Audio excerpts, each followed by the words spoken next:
de dolor. El periodismo nacional está de duelo, la prensa internacional está de duelo, el mundo católico está de duelo e indudablemente nuestra sociedad. Me refiero a que ha fallecido este jueves por la noche el veterano periodista Eduardo Romero Gómez Romerito. Estamos hablando de un periodista que batalló durante varios años en contra de un cáncer en la cabeza. Logró extender esa batalla durante mucho tiempo hasta que finalmente pues se ha rendido después de una fructífera vida periodística. Y vamos a hablar un poquito de él porque también Alan lo conoció.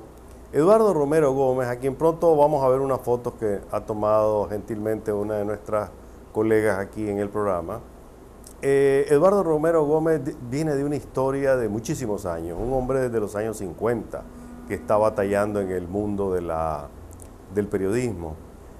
Fue corresponsal durante muchísimos años de la agencia EFE, acá en EFE, en donde hizo una labor extraordinaria en periodos clásicos de nuestra historia, como la época somocista, como la época revolucionaria. Decíamos también que era un hombre de radio, netamente de radio, y formó parte de ese primer grupo de periodistas empíricos que se profesionalizó en la UNAM. Sobre él quizá Alan tiene mucha más experiencia que yo en haberlo conocido. Nos puede ampliar un poco más sobre la personalidad de Romerito, como le decíamos nosotros. Sí, mira, estaba pequeño yo y más pequeño vos, y él transmitía para Estación X. Una de las características que históricamente las dictaduras han tenido aquí es que quieren copar los medios de comunicación, porque de esa manera piensan que van a controlar los medios. Somoza lo hacía también, ¿verdad? Y Romerito estaba en Estación X, de donde reporteaba, y había un noticiero a las 12:30 del mediodía, ¿verdad? Lo hacía desde la calle prácticamente. La novedad de él es que la mayoría de los noticieros en Nicaragua eran leídos por las grandes voces, como Abel Garay Santamaría, López Casco, Leobardo Rueda, etcétera. Entonces él como periodista actuaba y daba las informaciones. Posteriormente Romerito, además de estar en la X, ya con el triunfo de los sandinistas, pasó momentos duros, ¿verdad? Por el hecho de haber trabajado con Estación X. Romerito se va a Radio Corporación, donde también hace muy buen periodismo, y posteriormente hubo unos años que lo miré en la Lotería Nacional, a donde estuvo de relacionista público también durante la etapa de los gobiernos liberales. Sin lugar a duda es parte de la historia del periodismo. Es de la época de otro gran periodista, Onofre Gutiérrez, que entiendo que vive hoy en Nueva York y debe estar ya muy mayor también. Entonces, Romerito hizo historia definitivamente en Nicaragua. Una de sus características es que era el reportero por excelencia, Javier. Era un hombre de la calle, porque el verdadero periodista, como en el caso de los abogados, el verdadero abogado es el litigante. Sí. Él era el reportero de calle. Ahí lo vemos, Alan. Él se fue de la corporación a la Radio Poderosa de Arnoldo y posteriormente retornó a la corporación cuando se desvaneció el proyecto este. Aquí vemos a Romerito, que está en el centro de un grupo de colegas, ¿verdad? Hay una fotografía que conservamos en nuestro estudio. A la izquierda podemos ver a Humberto López, todavía está en Radio Sandino. De izquierda a derecha, Miguel Sobenes, que recientemente falleció. Lorenzo Medrano, otro veterano de la radiodifusión. Luego viene Miguel Sanabria, Romerito, que lo vemos justamente al centro, ¿verdad?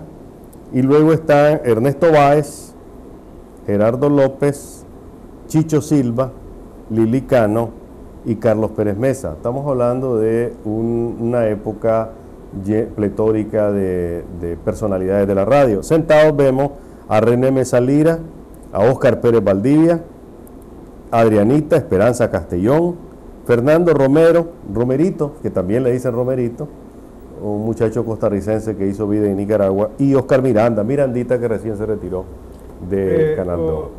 Romerito era nacido en Costa Rica, Javier. También. Sí. Los dos Romeritos, ¿no? ¿Verdad? Pero Romerito, aunque nació en Costa Rica, fue un hombre que era tan nicaragüense o más nicaragüense que muchos porque vivió más años en Nicaragua. Ahí tenías el pelo negro natural, ¿verdad? Porque, bueno, hay algunas intimidades que vamos a hablar poco. Esa cobertura, ahí Alan Tefelalba, de Radio El Pensamiento, y Romerito, que es el que está con la cabeza inclinada, se encuentran dándole cobertura a una visita que hizo el entonces presidente costarricense Figueres. El hijo del viejo Figueres. Están los dos. Está el viejo Figueres, que era el padre, en la otra foto más abierta lo vamos a ver, y está el hijo también. Ahí está el fenómeno, porque así le decían por la frente grande, era cabezón, el doctor José Archibaldo Arostegui, que entiendo que se terminó de graduar en España. Sí. Está Nicolás López Maltés, atrás está Batres, que era de la línea oficial del somocismo, sí. Nicolás López y la BOA, Oscar Leonardo Montalbán. Oscar Leonardo Montalbán, lo vamos a ver cuando se abra la fotografía. También tenemos ahí a Rogelio Carranza, que está en la parte trasera. Difunto también. ¿Verdad? Está ahí sí lo podemos apreciar mejor. A la izquierda, Anastasio Somoza de Baile. Hacia la derecha, el presidente Figueres. Atrás, su hijo. Está viéndolo. Pero ve, Javier, los dos llegaron a presidente de Costa Rica. Exactamente. Ahí está el presidente Somoza de Baile, está el presidente Figueres, en aquel momento presidente. Y el que se mira al fondo es José Figueres Ferrer, hijo del presidente José Figueres, que también lleva a presidente. Ahí tenía pelo. Ahora tenía pelo y está junto a Archibaldo Arostegui, ¿verdad? Sí. Está César también, César, que trabajaba en Canal 6, si no me equivoco, en Novedades en esa época. Y está en el aeropuerto internacional Augusto Cesandino hoy. Igualmente ahí ven a un grupo de jóvenes reporteros en esa época, jóvenes reporteros radiales, que era el medio que dominaba y hacía influencia en el país.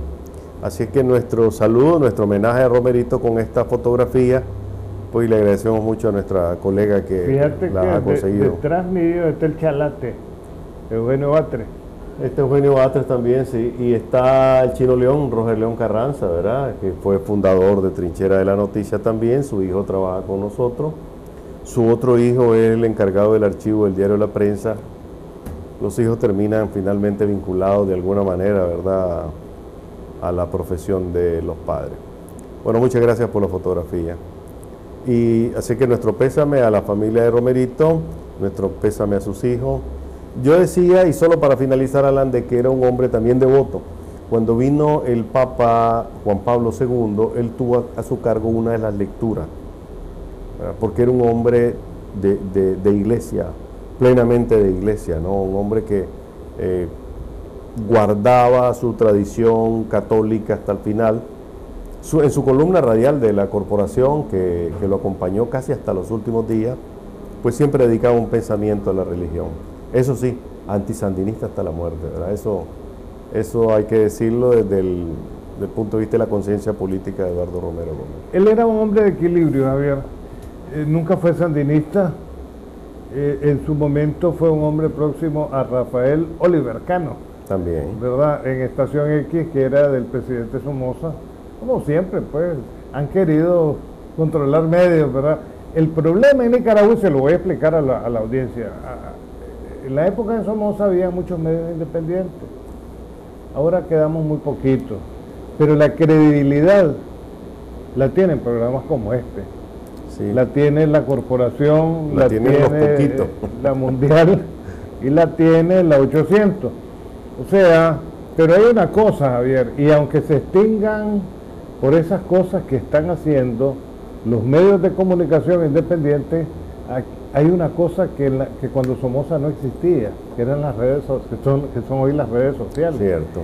Mira, en el suceso de Milton Arcia, inmediatamente lo subieron a YouTube, inmediatamente Los Ángeles Times lo publicaron en primera plana, inmediatamente se dio a conocer a nivel internacional el incidente que se había dado aquí contra un hombre que estaba haciendo un hotel en un país que supuestamente está abierto al turismo y a la inversión extranjera. Los turistas estaban despavoridos, querían, cuando vieron la paliada y que tiran como chancho al hombre a la camioneta, sintieron horror y se querían venir para Managua. Entonces, hay una evolución en los medios de comunicación, Javier, pero coincido con lo que decía Benedicto XVI. La Radio Vaticana no va a desaparecer, dijo en una ocasión, porque la radio sigue siendo el medio más efectivo en la comunicación. Es cierto. Con todo, y las redes sociales, la radio sigue siendo la radio.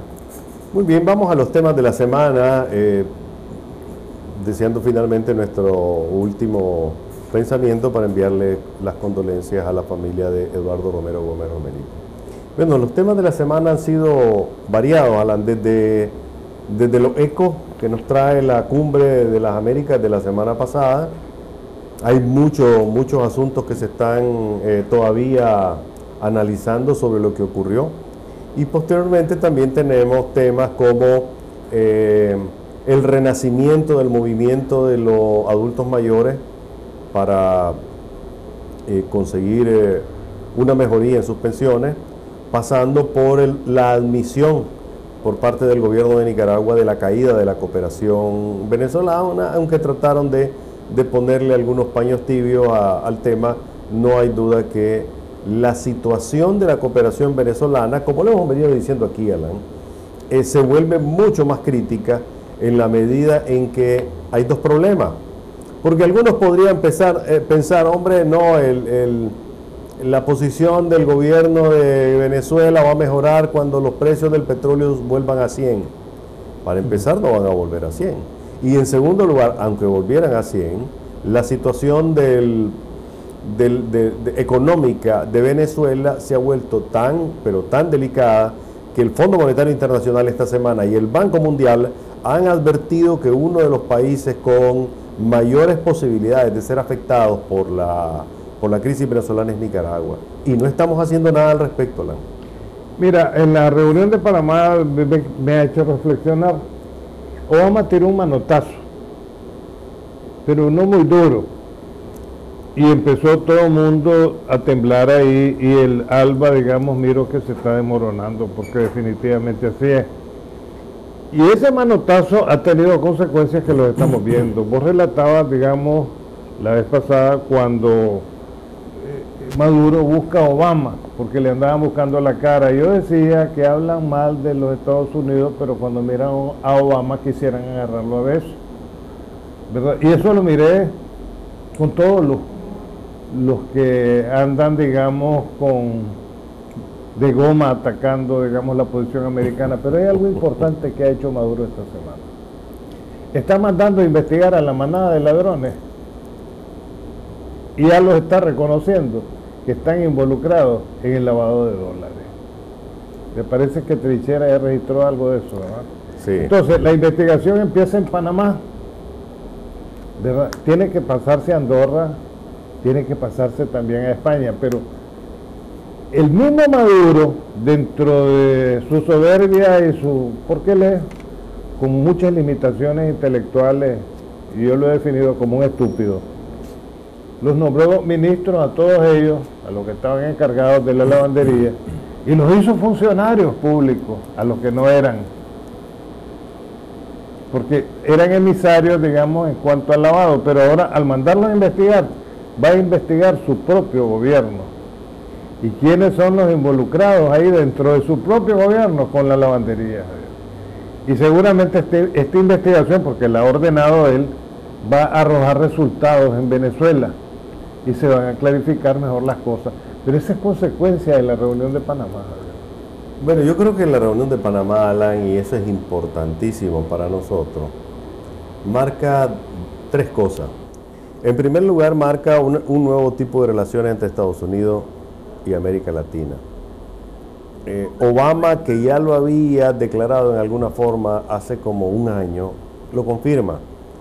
El fin de las invasiones se acabó, el fin de la presencia de los marines se acabó. aunque es relativo, ¿verdad?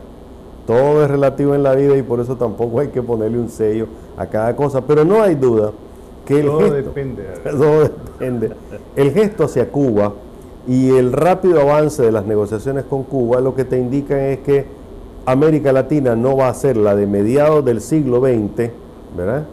Cuando la primera revolución socialista en América sacude el continente, sacude las dictaduras, que era lo común, dictaduras militares en toda América Latina, le cambia el panorama a Estados Unidos, un presidente demócrata, John Fitzgerald Kennedy, decreta el embargo a Obama y otro presidente demócrata, negro, no blanco, no de la realeza de los Kennedy, le saca el embargo a Cuba, ¿verdad? Estamos hablando de una evolución de hechos de un poco más de medio siglo que termina por convencer a moros y cristianos, aunque el tiempo dirá si esto es sostenible o no, convence de que hay que cambiar totalmente ese marco de relaciones. El segundo hecho, creo yo, Alan, es que el bloque monolítico que tenía Chávez desde el punto de vista ideológico y económico está resquebrajado. Los caribeños están hablando con Estados Unidos de salirse de Petrocaribe. Los aliados duros de Venezuela en América del Sur están metidos en una crisis profunda. Dilma Rousseff al borde de un juicio político por la corrupción. La presidenta de Argentina metida en un escándalo no solo de corrupción, sino de asesinato del fiscal Nisman. La presidenta de Chile metida en un escándalo de corruptela. ¿Dónde está su hija? Vinculado con su propia familia. Bolivia sí está en una situación complicada después de las últimas elecciones en que perdió las principales cabeceras departamentales. Correa se mantiene como muy sólido, bueno, pero te estoy diciendo que el principal, digamos, eslabón de este grupo ideológico, Cuba, tomó distancia ya, lo dejó a un lado. Hay una cosa de Cuba, Javier, que hoy analizábamos ahí en mi oficina de la radio. ¿Qué va a pasar con las confiscaciones de 1959 y 1960? Yo pienso que va a ser borrón y cuenta nueva y tienen que entrar a la privatización, Javier. Y yo estoy mirando una privatización como la que hubo en Rusia, que a los líderes del Partido Comunista le quedaron los negocios, una privatización como la que se dio aquí, que le enmascararon dándoles acciones a los trabajadores al momento de la reinversión. Los trabajadores vieron devaluadas sus acciones, como en el caso de la telefonía, como en el caso de las embotelladoras, porque esto de las relaciones entre Cuba y los Estados Unidos trae más, Javier. O sea, se está reinsertando Cuba al concierto de las naciones, con un gobierno, con un régimen que ya le es insostenible, con un comunismo desfasado por los tiempos modernos. Y me decía alguien, ¿y qué van a hacer? Porque aquí se han dado las indemnizaciones que se han venido haciendo y por eso la aprobación del waiver. ¿Qué van a hacer en Cuba? Borrón y cuenta nueva. Seguramente poner a la venta los negocios y las empresas y un borrón y cuenta nueva que daría facilidades e impulsaría a los inversionistas para llegar con reales y comprar esas mismas empresas. Mira, la mayoría de los capitalistas que se fueron de Cuba en 1959 o 60 o viven en Miami o sus herederos viven en Miami y son gringos. La diferencia es que la minoría de nicaragüenses que fue confiscado entre 1979 y los años 80 son caitudos. Son una minoría, son gringos caitudos y la mayoría eran nacionales. Aquí es al revés. La totalidad, por no decir que el 100% de los que perdieron propiedades en Cuba son hoy americanos, están protegidos por las leyes norteamericanas y sería un grave error si Cuba permite que se le aplique un waiver como a Nicaragua. ¿Por qué, Alan? Ahí estaríamos hablando de miles de millones de una demanda que Cuba no puede pagar y que no va, es decir, Yo creo que una de las cosas que ha negociado, y si no lo ha negociado, se va a parar ahí, es justamente que no haya indemnizaciones. Todo lo confiscó el Estado, todo está en manos del Estado. La propiedad en Cuba, que ahora es bastante mixta, ¿verdad?, es fundamentalmente del Estado. Ya no digamos que aquellos bienes, el vedado, por ejemplo, ¿cómo vas a regresar el vedado? El barrio rico, ¿no? El barrio, uno de los barrios ricos. Y ahí uno, vive la élite. Es decir, sería un desmadre como el que ocurrió en Nicaragua. Estamos hablando de que este ha sido un desmadre de más de 3.000 millones de dólares. Eso fue lo que le costó a este país, Alan, casi un año o más de un año de exportaciones actuales a Nicaragua solo en la etapa de indemnización. Ya no digamos que el tema de la propiedad no ha terminado de ser resuelto, Alan. Todavía tenemos un enredo, bueno, que ese es otro tema del que podríamos hablar. Pero bueno, Cuba se ha desprendido del bloque principal para encarar sus propios intereses, Alan, pero lógicamente guardando la solidez ideológica que la Revolución Cubana ha tenido. Pero el resto de países es de dudosa su sostenibilidad ideológica, ya no digamos su sostenibilidad dentro de un bloque económico. Claro está, yo creo que para Estados Unidos es más importante observar el avance de China en América Latina, y desde el punto de vista de la administración Obama esto no es un problema de competencia de rifle contra rifle, sino de que si China va a entrar a mi patio trasero a hacer negocio, por lo menos yo quiero controlar cómo se va a hacer. Ese es el punto. Pero es que mira, en China, Javier, a los corruptos los fusilan. Y Raúl Castro, cuando era ministro de Defensa, dijo que no le temblaba la mano firmar el decreto que mandaba al paredón a Ochoa, a otros y a unos generales, altos generales del Ministerio del Interior y funcionarios, y los condenaron a 20 años de cárcel. O sea, la óptica con que en China miran las cosas y en Cuba miran las cosas es otra óptica a la que se está viendo por estos lados. Sí, no hay duda, ¿verdad? Pero yo creo que en Nicaragua tenemos que pensar, y este no es un gobierno tonto, pues, ¿verdad? Este es un gobierno que creo que ha medido bien sus pasos, pero no ha sido afortunado en todos sus pasos. Mira, durante muchos años se le dijo al gobierno, estamos en periodo de vaca gorda, una cooperación venezolana que era de $50 por cada barril que comprábamos, y en 10 millones de barriles lo que quedaban eran $500 millones, un periodo en que Venezuela, Estados Unidos compraban todo lo que nosotros producíamos y a buenos precios. Es decir, estamos hablando de un periodo en que la empresa privada y el gobierno cultivaron un idilio que dio resultado para ellos, y que inclusive cuando llegó la hora de aplastar a los políticos, ese idilio pues hizo que solo viera pasar una situación que ahora parece que están sufriendo en carne propia con los recientes casos de propiedad que se han dado. Pero el punto es el siguiente, ¿no? Durante 7 años el gobierno sandinista utilizó su riqueza, la riqueza del Fondo Venezolano, para hacer obras sociales. Nosotros coincidimos que era bueno porque, como el gobierno lo llamó, era de una restitución de derechos, ¿no? El que tenía una casita envuelta en plástico, le pusieron un techo de zinc, y eso mejoró enormemente la calidad de vida. A algunos les dieron su casita, aunque fuese de 5 metros por 5 metros.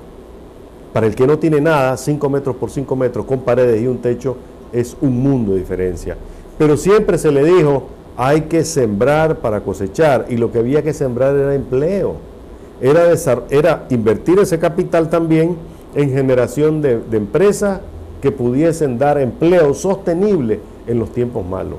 Y hemos llegado, Alan, y aunque la empresa privada se ha hecho y hemos hecho un enorme esfuerzo para sostener las propiedades, hoy en día lo que va a hacer falta con las vacas flacas es el empleo que no se generó, el empleo que hoy no existe y que difícilmente se va a poder construir.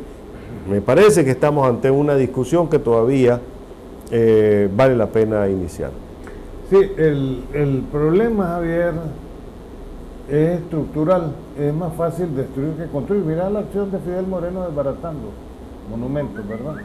Pero ¿qué es lo que se ha construido? Yo miro una Managua que se ha desarrollado en cuanto a infraestructura, pero ese desarrollo de la infraestructura ha sido empresas que se han venido a establecer al país, pero las calles están destruidas.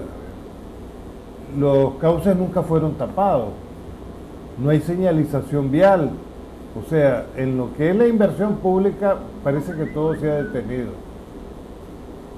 En cuanto a la inversión privada, sí se ha producido. O sea, una persona que se fue hace 5 años de Nicaragua y viene hoy en día a este país se queda asustada. Se sorprende. Pero ¿cierto? es sencillamente la inversión privada. Es decir, Los Alan, negocios que aquí han venido. es decir, Alan, el gobierno se vio satisfecho, más bien voy a hablar del gobierno y las empresas sandinistas, las empresas de Albaniza, pues, se vieron satisfechas con la bonanza que les dio financieramente hablando el petróleo. Son empresas privadas, Javier, no Sí, son del partido. Claro, así está técnicamente hablando, ¿verdad? O jurídicamente hablando. Yo creo que se vieron satisfechas y se dieron cuenta de que estaban controlando el negocio petrolero, se metieron al negocio de generación de energía y lo controlaron, se metieron al negocio de distribución de energía y lo controlaron. Es decir, se concentraron en un área donde había filete, pero construir una empresa en el campo, por ejemplo, para procesar el café y que el café no se vaya de aquí en grano, sino que se vaya embolsado, requería de un mayor riesgo. Restablecer los paniquines, Javier. Ahí tenés otro ejemplo, o sea, la inversión de riesgo del mediano a largo plazo, definitivamente que no se atrevieron a meterse. Se metieron con fondos de la cooperación en pequeñas unidades productivas que al final estábamos seguros de que no iba a dar resultado. Por ejemplo, el chanchito, la vaquita, lo que ya sabemos, fue paliativo, pero no curativo de la pobreza. Hay otros temas que los vamos a abordar después de una pausa comercial. Ya volvemos.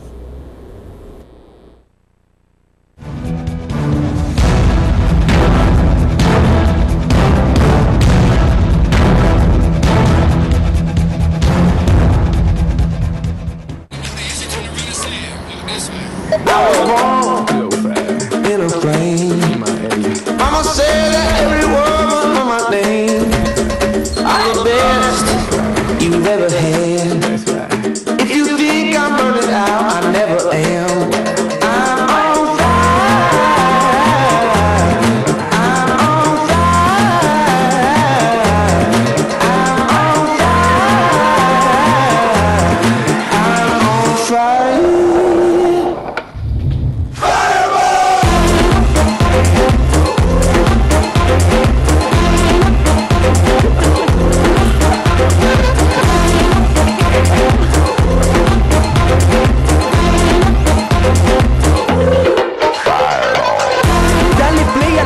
Momentos. Descarga Napster y disfruta de música ilimitada con tu saldo Movistar. Arma tu playlist y escúchalos online y offline desde tu smartphone, tablet o web. Actívalo. Envía música al 7000. Movistar.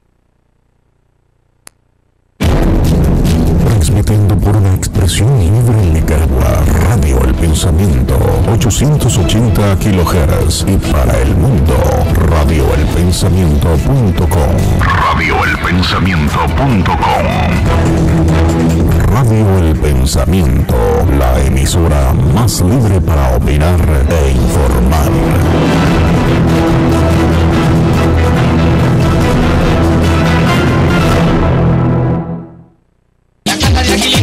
Y saludamos a todo el departamento de Huaco y zona de Chontales que viajan hacia esos departamentos. Ya gracias a Dios estamos aproximándonos en la Semana Mayor. Un saludo para todo el departamento de Huaco y todos sus productores.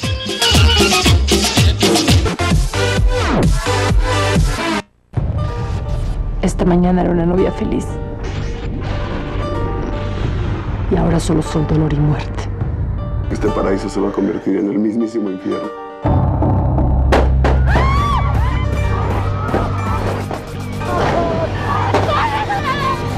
Se llevaron a Sara. Tú misma marcaste tu destino. te condeno a una vida oscura y triste. Lo vas a pagar muy caro, Sara. Que empiece el show. Te vas a arrepentir de haber nacido. La orden es clara. Tenemos que arrinconar a la viuda. ¿Quién está detrás de todo esto? ¿Para quién trabajan? ¡No va a matar a Sara! Es hembra de armas. Primero te mato yo a ti. Que sabe vencer el... Te acordarás de ella. Belleza espectacular. Señora Acero. Hermosa de cuerpo entero. En la mafia number. I was born in a flame. Mama said that every word was my name. I'm the best you've ever had. If you think I'm burning out, I never am. I'm on fire. I'm on fire. I'm on fire. I'm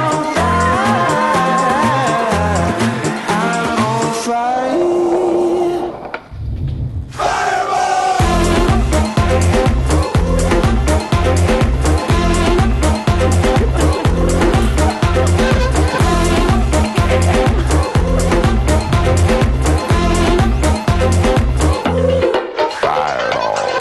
Dale play a los buenos momentos. Descarga Napster y disfruta de música ilimitada con tu saldo Movistar. Arma tu playlist y escúchalos online y offline desde tu smartphone, tablet o web. Actívalo. Envía música al 7000. Movistar.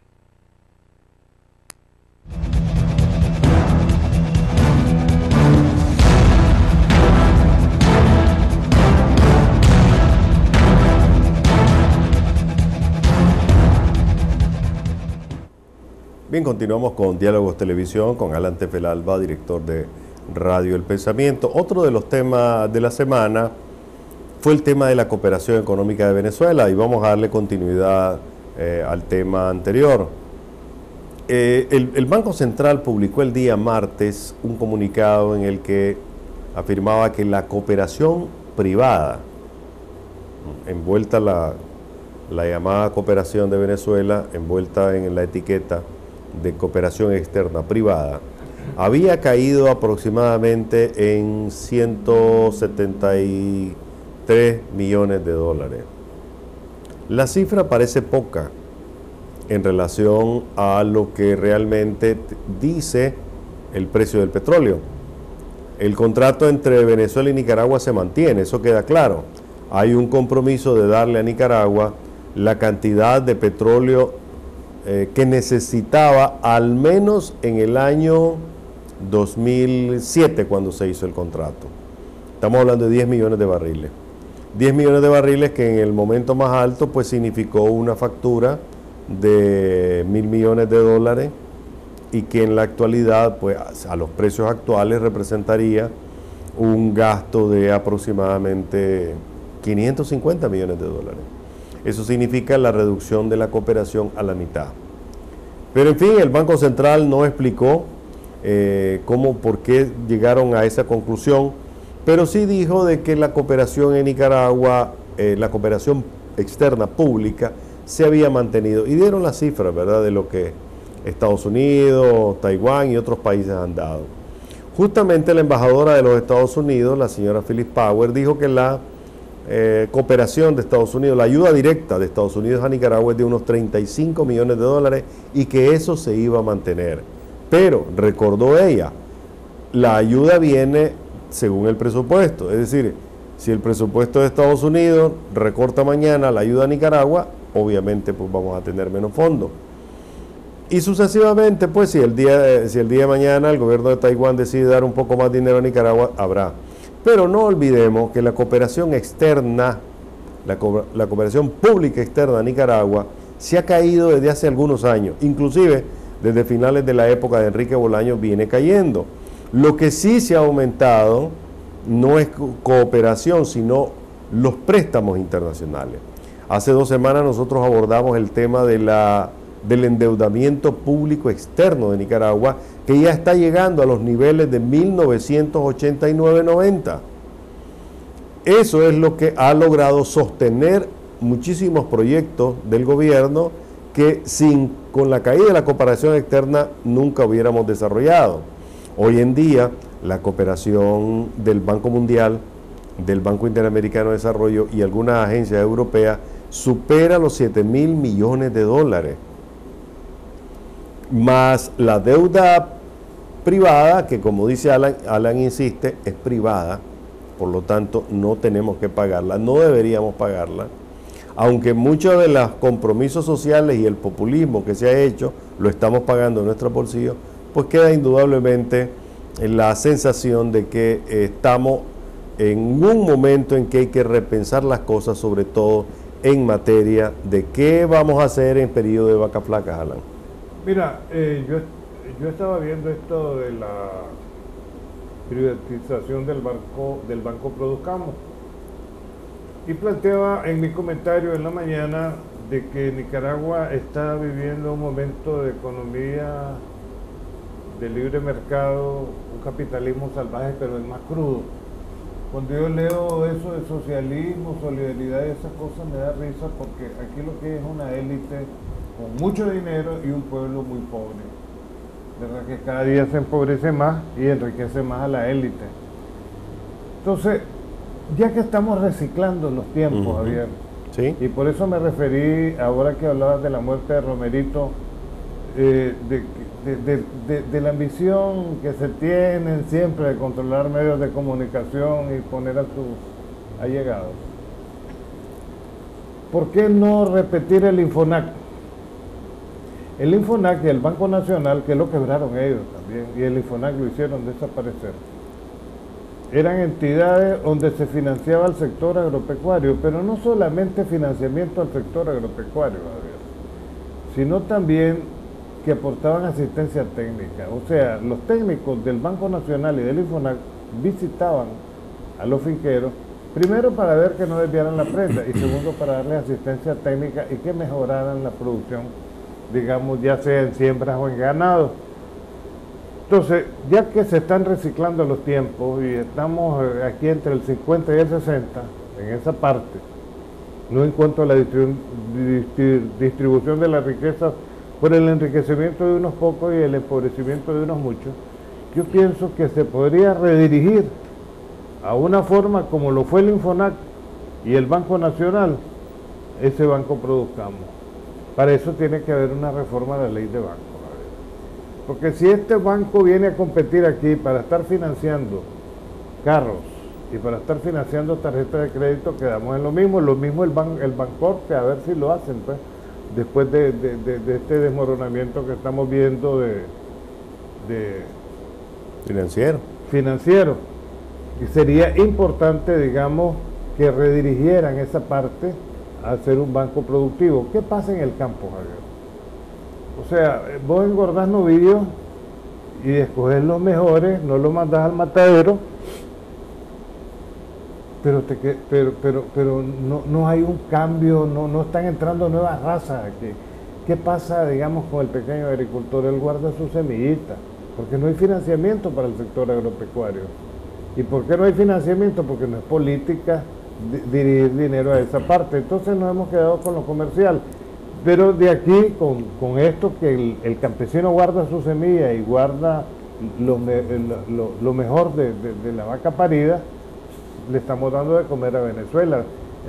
Se le está dando de comer a El Salvador también, porque ellos financian el frijol. Por eso el frijol está caro, aquí todo el frijol va a dar a El Salvador. Y realmente, ¿por qué? Porque como aquí no hay entidades financieras que le presten a los agricultores, vienen los salvadoreños y arriesgan su plata financiando aquí a los agricultores del occidente del país, y por eso es que tener escasez y el precio del frijol. Yo creo que es un buen momento, ya que estamos reeditando el 50 y el 60, ¿verdad? ¿Por qué no hacer eso? Mira, Alan, yo le propongo. Sí, este viernes en Trinchera hemos publicado un artículo preguntando qué pasó con el Banco Produzcamo. Antes de privatizarlo, o más bien antes de que el capital privado entre a formar parte del Banco Produzcamo, la gente necesita que le den información de qué ha ocurrido con el banco. Mira, Alan, este banco fue creado en el año 2008, 2009 arrancó, ¿verdad? Se le puso en mano de un señor Lobo, que es de Huigalpa a propósito, que fue conocido en los años 90 porque fue un funcionario del gobierno de Violeta Barrios de Chamorro, fue miembro del PRONAL. Entendemos que para ser gerente, para ser nombrado gerente del Banco Produzcamo, cambió a ser miembro del Frente. Este señor lo destituyó Bayardo Arce Castaño hace 2 años, cuando llegó a una reunión de la Junta Directiva y anunció que se iba. Ahí lo destituyó, un viernes. Y posteriormente nombraron a un veterano funcionario del Banco Central al frente de la institución para mientras la reorganizaban. Como vos decís, Alan, de las cosas que tenía el somocismo, de las que más se recuerdan con visión positiva, es el trabajo del Infonac y el Banco Nacional de Desarrollo. Y desde entonces se ha añorado volver a los tiempos del Infonac y del Banadé. El Banadé quebró también.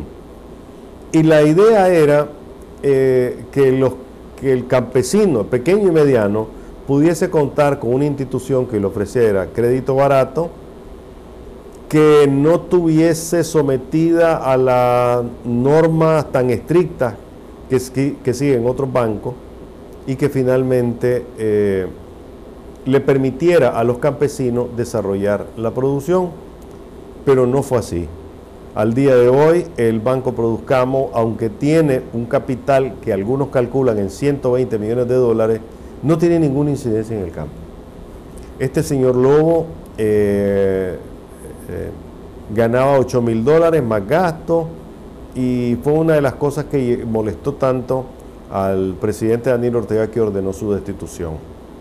Pero el punto no es tanto que si se echara o no se echaba un mega salario, sino que el rumbo con que llevó el banco nunca fue el correcto para llegar a incidir totalmente en el campo.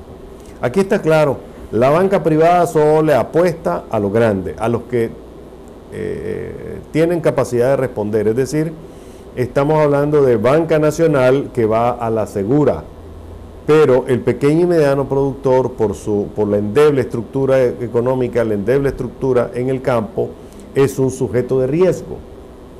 O sea, el que va a sembrar frijoles y el banco no le va a prestar. ¿Por qué? Porque si hay sequía, no hay frijol. Si hay demasiada lluvia, no hay frijol.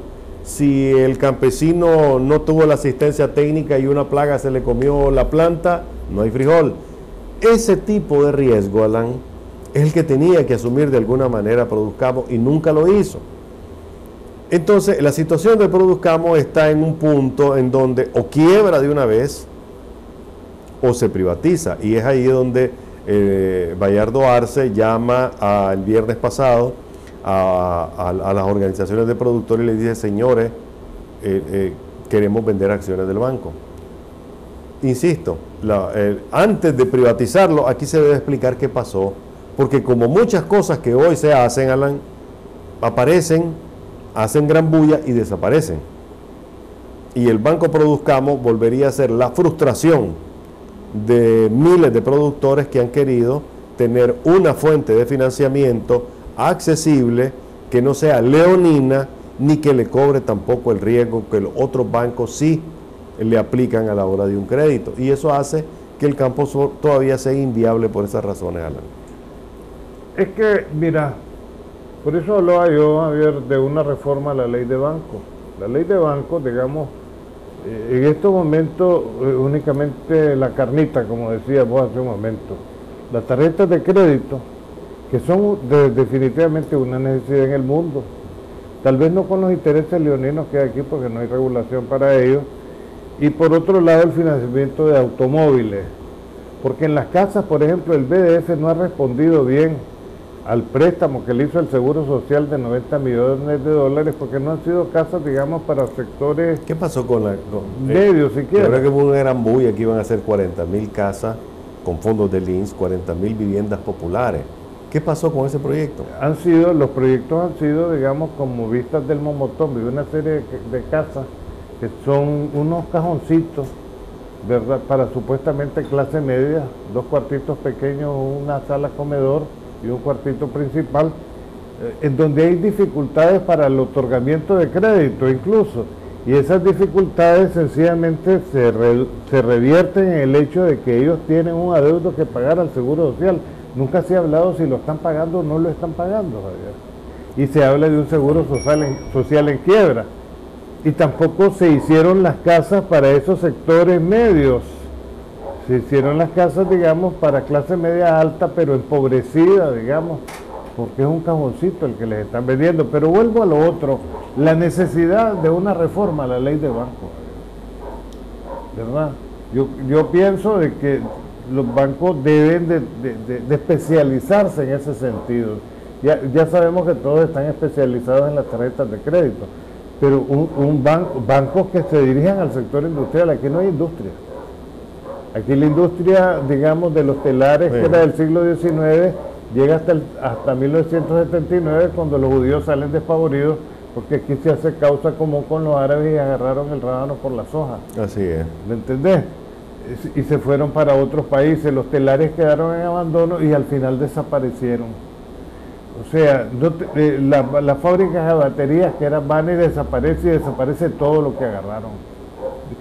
Algo así como lo que Fidel Moreno anda haciendo, que anda desbaratando, así se desbarató todo lo que había. Entonces, ya que la mentalidad hoy en día es otra, reformar la ley de banco o mandarlo y que se especialicen para financiar la industria, para financiar al sector agropecuario o al sector ganadero, al sector agrícola, etcétera. El banco de la vivienda.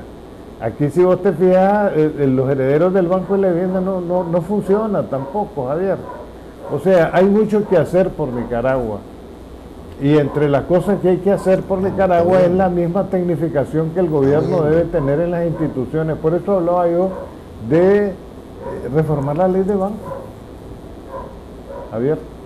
Así es, Alan. No hay duda de que estamos ante una situación del Banco Produzcamos que puede tener dos alternativas, o finalmente se convierte en un proyecto, una carga para el Estado. Puede ser mixto también. O se convierte en un banco mixto, ¿verdad? En donde si la empresa privada se queda con el 49%, no va a pasar nada en ese banco, ¿verdad? Por eso es que hablo de reforma a la ley de banco. Así es. Bien, vamos a concluir nuestro programa, ¿verdad?, del día de hoy. Los esperamos, como siempre, la próxima semana. Que tengan un feliz fin de semana.